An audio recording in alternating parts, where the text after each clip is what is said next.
Hey everyone, and welcome back for another deep dive. Yeah, great to be here. Today we're going on a magical journey, Sounds fun. but with a bit of a twist. We're diving into the world of Harry Potter, Right. but we're focusing on the differences between the books and the movies. Ah, The changes, the omissions, the things that make you go, wait, was that in the book? I like it. We've got a ton to unpack, so we're focusing on the biggest, most interesting discrepancies, right? Not every little detail. Makes sense. So, to get us started, are you ready for some, did that really happen in the book moments? Absolutely. Hit me with it. Okay. Murderous 11-year-old Harry. Oh, wow. Hermione suddenly, like Legolas with magic. What about Snape getting a Hollywood makeover? Or Dumbledore going from wise mentor to, well, we'll get to that. I'm intrigued. So grab your wands and your thinking caps, Potterheads, because we're starting our journey through each film with Sorcerer's Stone. Sounds good. Let's unpack those trunks and see what they left behind. All right. So one of the first things that jumps out is how they streamline the very beginning. Oh, yeah. Like, remember Vernon Dursley's day? All those, hilarious attempts to avoid anything magical. Yeah. Poof. Yeah. Gone in the movie. It's like they used an obliviate charm on the audience. Exactly. Speaking of vanishing acts, where are the musical numbers? Oh, yeah, the Sorting Hat song. The Hogwarts school song? All gone. It's interesting they left those out, especially the Sorting Hat song. Yeah. You get a sense of its personality from that. Right. It's like, are we not worthy of Dumbledore's taste in music? Speaking of questionable choices, let's talk about the Bloody Baron. Oh, okay. So in the book, he's this terrifying, blood-soaked ghost. Right. His movie, he's a flamboyant pirate. Yeah, total 180. It's like they traded gothic horror for, a costume party. Yeah, for sure. While we're on the topic of changes, remember the devil's snare scene? Yes. In the book, Hermione, brilliant as always, uses her knowledge to escape. Exactly. She remembers Devil Snare hates light, stays calm. And in the movie, it just lets go. Like it decided to take a break. Maybe Hogwarts needs to invest in some better magical security. For real. Okay, now, this one sparks debates. The whole Quirrell Voldemort touch thing. Oh, this is a big one. In the book, we have Harry's mother's love, that protection. Right, the charm. And it burns Quirrell when he touches Harry. Yeah. But in the movie, Harry touches Quirrell. Yeah. And Quirrell's hand, disintegrates. And then he grabs his face. It looks like Harry straight up kills Quirrell. It's a bit dark. A little dark for a kid's film. Yeah. And another thing that's just missing, Snape's whole storyline with the stone. Oh, totally absent. All those hints about him protecting Harry, gone. Like a misplaced Horcrux. Poof. And we also lose that great Dumbledore moment explaining why Nicholas Flamel accepts death. Yeah, that was beautiful in the book. Right? Like that reflection on life, mortality, it all just adds to the story. Dem- So it seems like Sorcerer's Stone, it looked amazing, but they kind of skimmed over the source material A little bit. and lost some of the nuance, don't you think? Yeah, definitely. But I guess it's that whole thing of staying true to the book versus making a movie people want to watch. That's a good point. Mm-hmm. But fear not, Potterheads, this is just the beginning. Oh, there's more. We're apparating right into Chamber of Secrets next. Let's see what cinematic surprises they've got for us this time. So with Chamber of Secrets, it feels like they took some notes. Oh, good. They did a better job with the overall storyline. They must have heard our complaints about Sorcerer's Stone.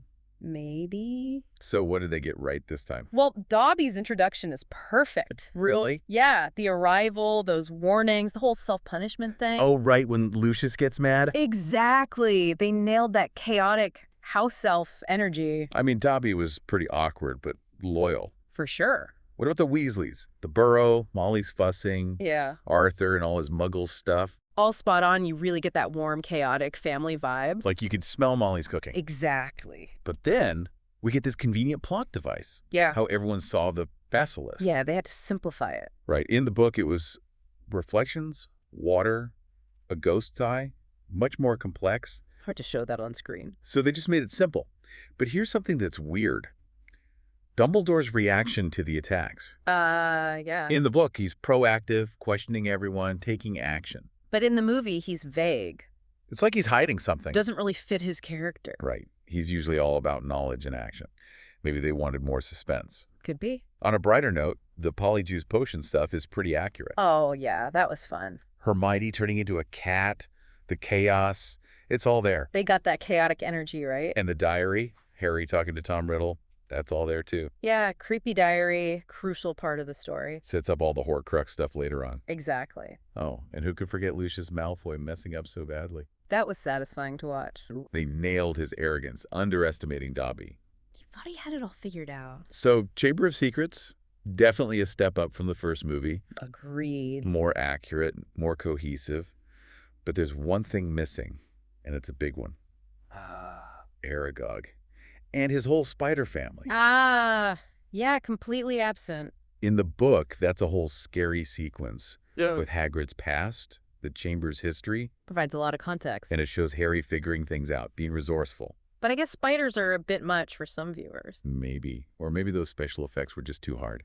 Could be. Anyway, it's a reminder that making movies means making tough choices. You have to leave some things out. So let's leave the spiders behind. Gladly. And get ready for Prisoner of Azkaban. Things are about to get even more interesting. Dementors, Marauders, a whole lot of magic coming up next. So Prisoner of Azkaban is where the movies start getting really visual.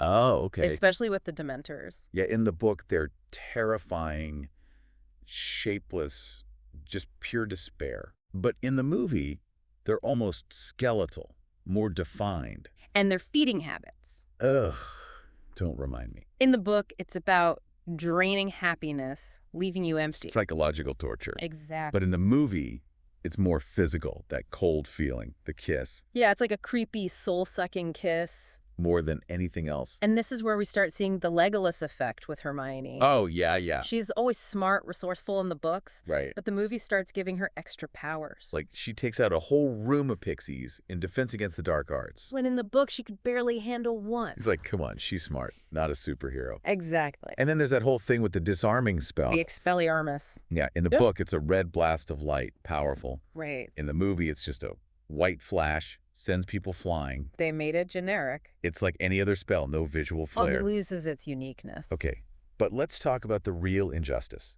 Crookshanks. Oh, Hermione's cat. In the book, he's a hero, recognizes Peter Pettigrew, saves Harry and Hermione. He was really important. Right, and in the movie, just a fluffy background cat. Poor Crookshanks. And they just completely skip the entire Quidditch season. Really? Gone. Yeah. Which is a shame because we see Harry's skills. The firebolt arrives. Oh, yeah, the firebolt. Which in the book could have been jinxed, adds to the suspense. Right, a whole subplot. And in the movie, poof.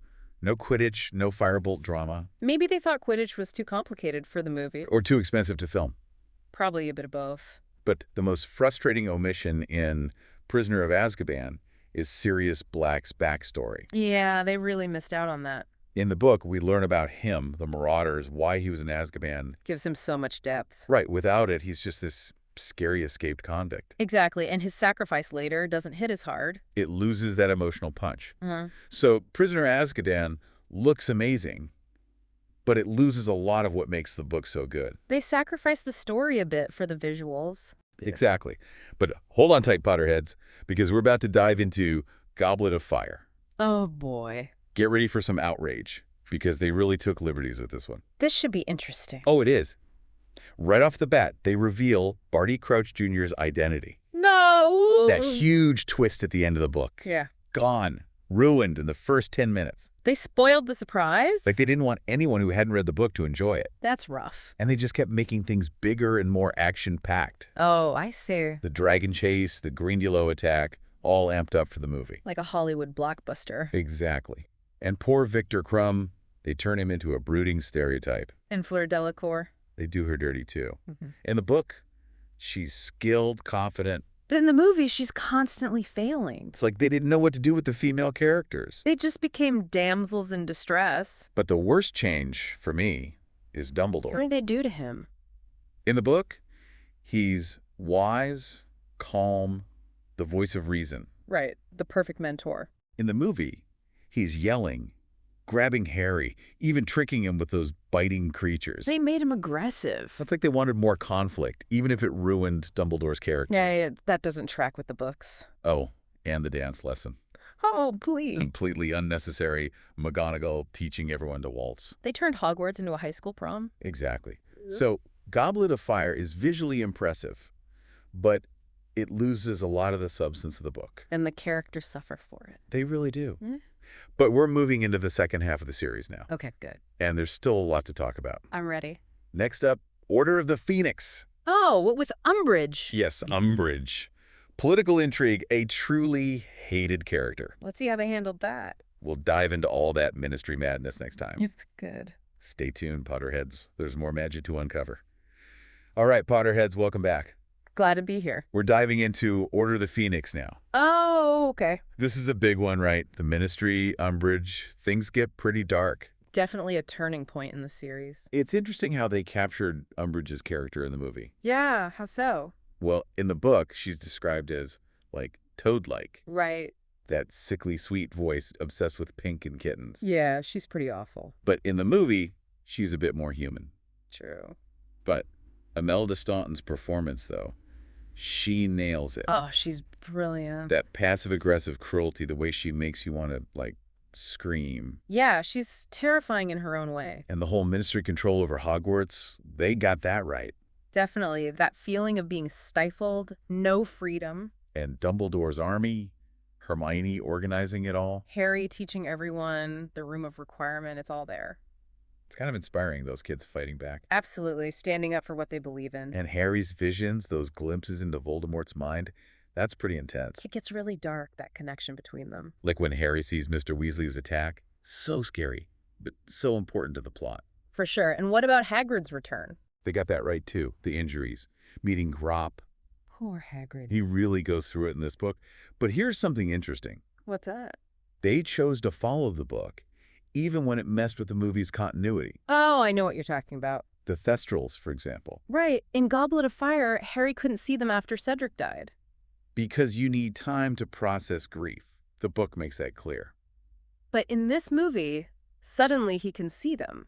Even though it's been, like, a few months. It's a bit jarring. And the way Sirius talks to Harry through the fire. Oh, yeah, that's different, too. In Goblet, we see his face. But here, it's just his head popping out. It's weird, right? Definitely a change. They wanted to stick to the book, even if it made the movies look inconsistent. Interesting choice. So Order of the Phoenix, it's a mix of good and not so good. Some great moments, some questionable ones. But it definitely gets you ready for the big finale. The stakes are higher than ever. Next time, we're tackling Half-Blood Prince. Oh, boy, here we go. And both parts of Deathly Hallows. It's going to be a long one. Get ready for a roller coaster of emotions, Potterheads. Buckle up. Welcome back, Potterheads, for the final part of our deep dive. Yeah, we've covered a lot of ground. We've journeyed through all the Harry Potter adaptations, good and bad.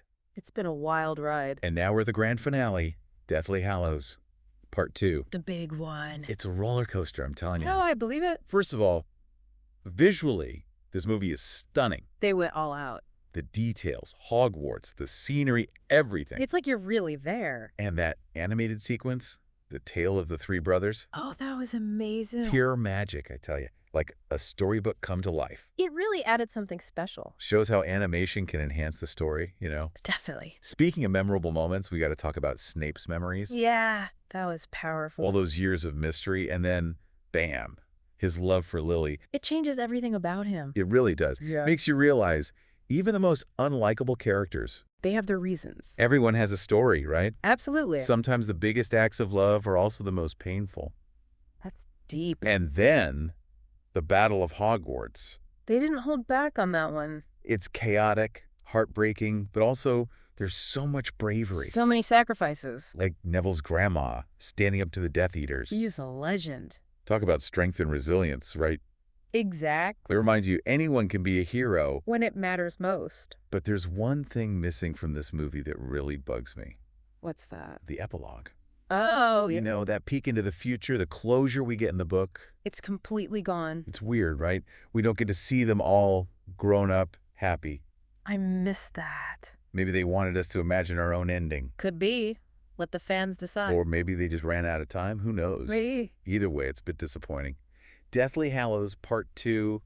It's an amazing film, don't get me wrong. Visually, emotionally, it delivers. But that missing epilogue, it leaves you wanting more. A bit of a loose end. So I think it's safe to say the Harry Potter movies, they're not perfect. No adaptation ever is. But they give us another way to experience this magical world. They bring the characters to life. Even if they sometimes miss the mark, you know? Yeah, they make choices, some good, some not so good. But it's all part of the discussion, right? Exactly. It gets people talking, debating. Which is what we love to do, right? Absolutely. So Potterheads, as we wrap up this deep dive, It's been fun. we leave you with one final thought. What did these films mean to you? What are your favorite parts? What would you change? Keep the conversation going. Keep exploring the books, the movies. Keep the magic alive. Until next time, mischief managed.